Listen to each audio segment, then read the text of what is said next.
Coucou mes petits chéris, donc on se retrouve aujourd'hui pour le petit message du jour du lundi 1er mars 2021. Alors moi j'aime bien quand le mois il commence par un lundi, parce qu'on commence la semaine, on commence le mois, on commence tout. Et au vu des températures qui grimpent, du soleil qui brille, j'ai l'impression qu'on commence même le printemps, un peu en avance. D'accord? Mais sinon c'est toujours le même principe, mic, clash, trompette, vous choisissez un des deux. Moi je vous donne un petit message qui vous accompagne toute la journée. Vous voyez, j'ai même, alors je ne sais pas si ça s'entend, mais moi, je peux vous assurer que j'ai même le rhume des foins qui arrive. Vous voyez? J'ai tout. Sinon, j'espère que vous prenez soin de vous, que tout le monde va bien, que vous débutez bien cette semaine. Les énergies sont très légères. Elles sont libératrices.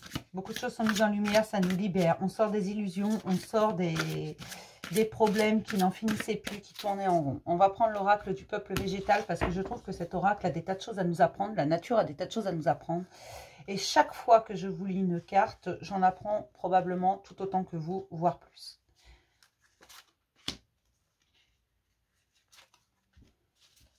Alors, on commence toujours par Mic. Vous le savez, c'est un principe de base. Révélateur, l'absinthe. C'est une carte révélatrice. Donc, on va voir ce que nous raconte cette carte. Et l'absinthe, là, il est dans la nuit, regardez. Il est à la pleine lune. Il fait nuit et je suppose que c'est la pleine lune au vu de la taille du truc, là. Hein. C'est pas le soleil puisqu'il fait nuit. Et c'est une carte révélatrice. Donc, on va voir ce qu'elle nous raconte. Hop. Page 81.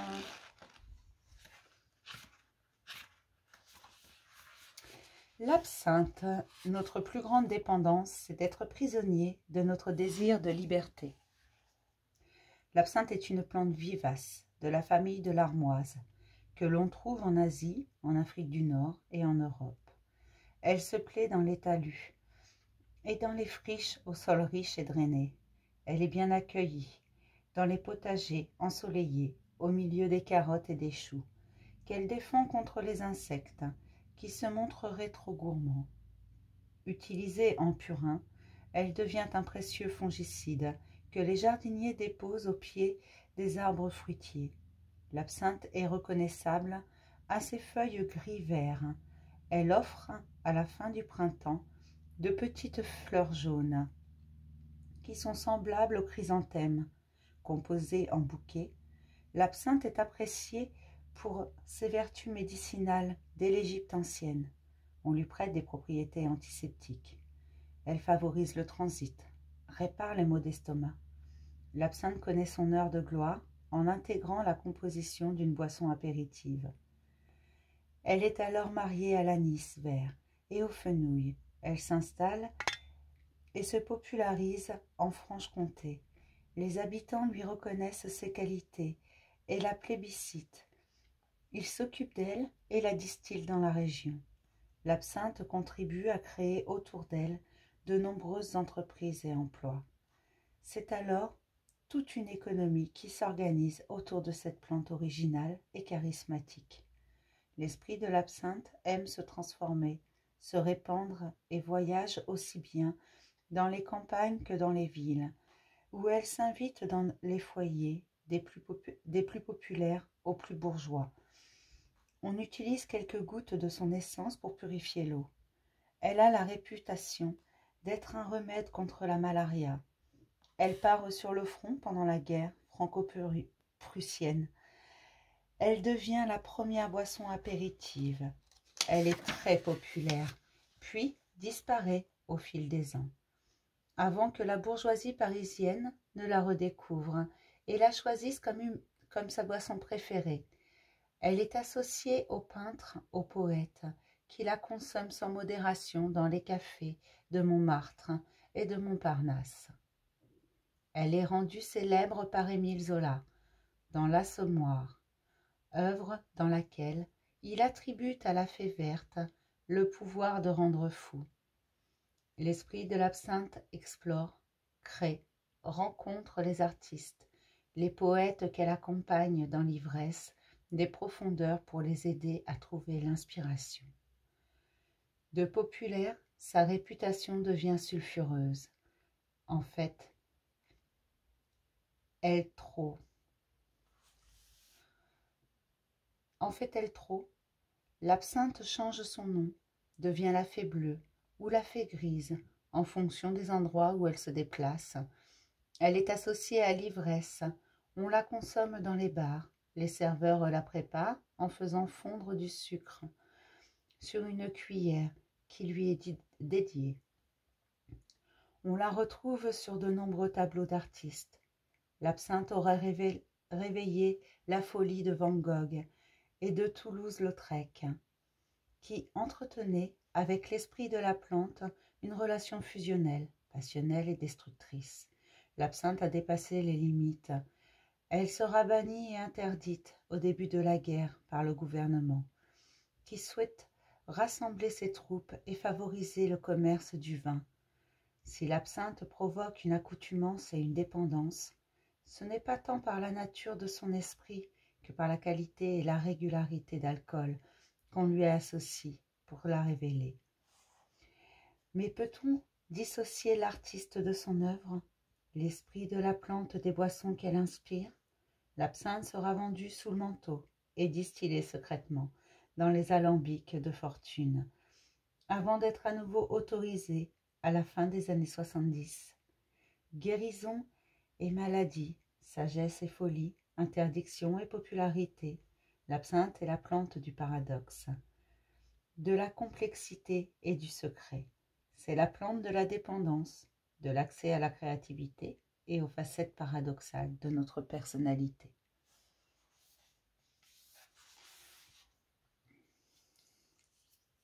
Le message de l'absinthe.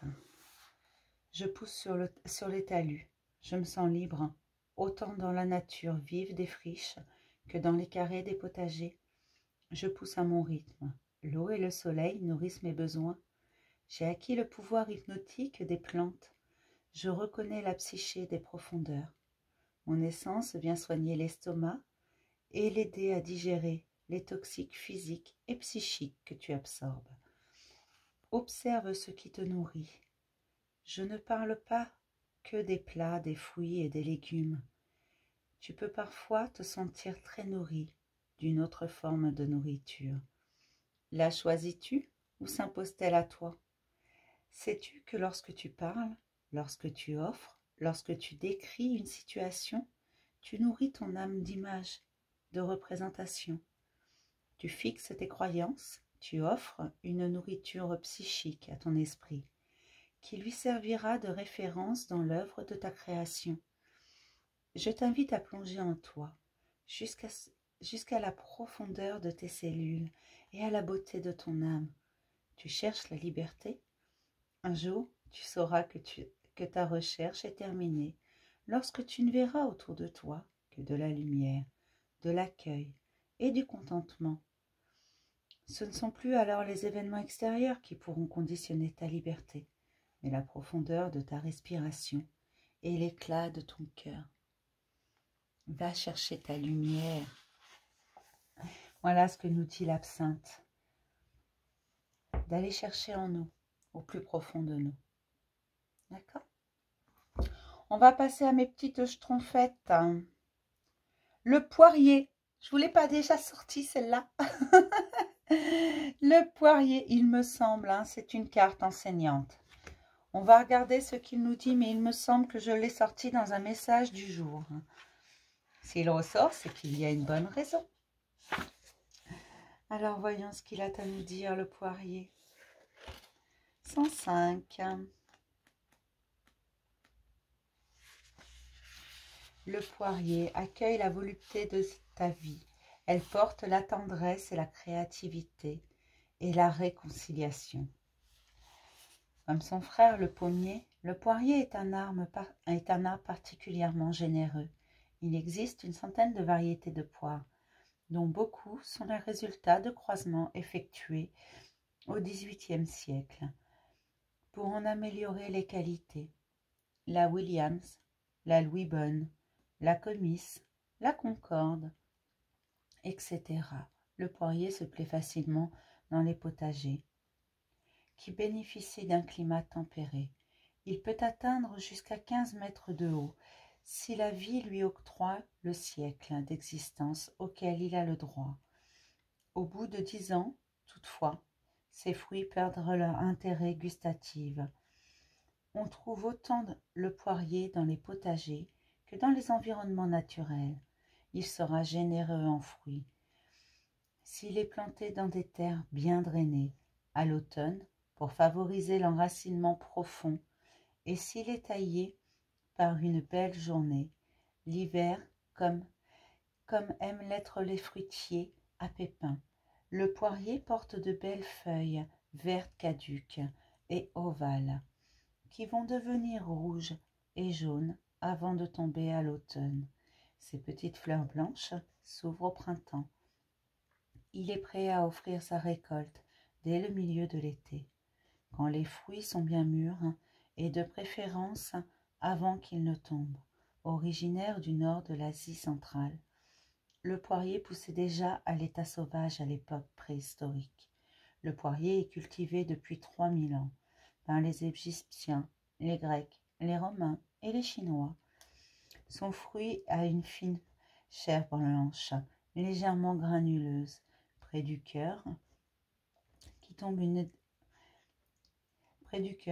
une dizaine de pépins. Sa chair sera plus ou moins juteuse, fondante et parfumée, selon les variétés. La poire, comme la banane et l'avocat, mûrit mal sur l'arbre. On l'accueille juste avant la pleine expansion. Une fois qu'elle est cueillie, l'amidon se transforme en sucre et renforce le goût du fruit. Comme tous les fruits, la poire est riche de qualités nutritives et médicinales et sera vraiment appréciée par l'organisme pour peu que l'on préfère la consommer en dehors des repas. Composée de 85% d'eau, la poire désaltère et hydrate. Elle est source de potassium, vitamine C, B9, utile aux femmes enceintes. Elle prévient les maladies cardiovasculaires. Par son apport riche en antioxydants, apporte des fibres qui combattent la constipation.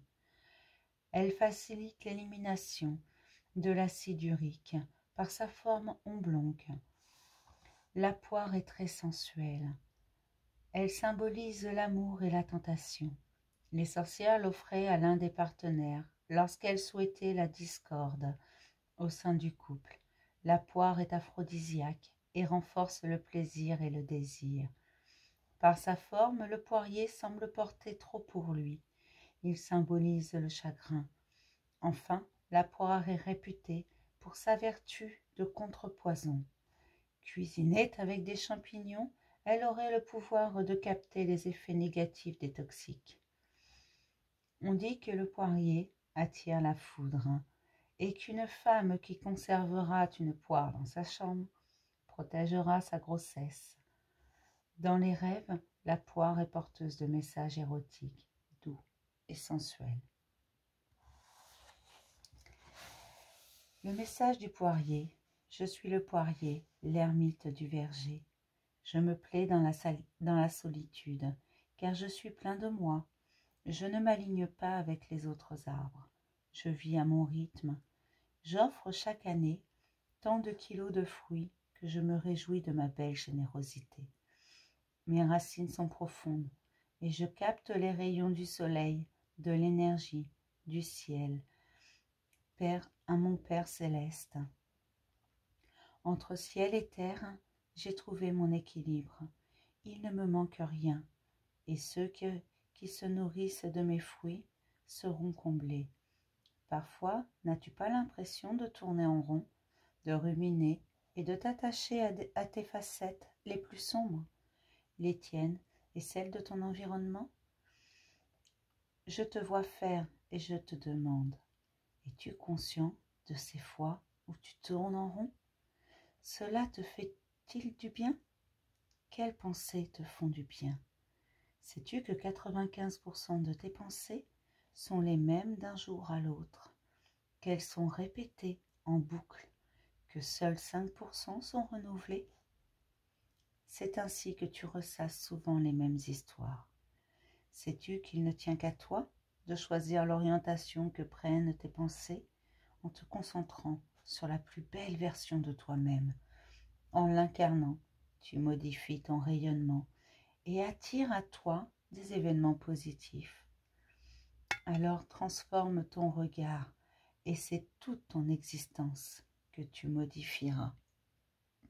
À pensée positive, résultat positif. Je vous le dis souvent. Le poirier vous le dit aussi. Changez votre façon de penser si ça ne fonctionne pas. Concentrez-vous sur vous, ce qui vous fait du bien à vous. Les autres, on s'en fout. D'accord? Voilà ce que vous dit le poirier. Je vais m'arrêter là pour le petit message du jour.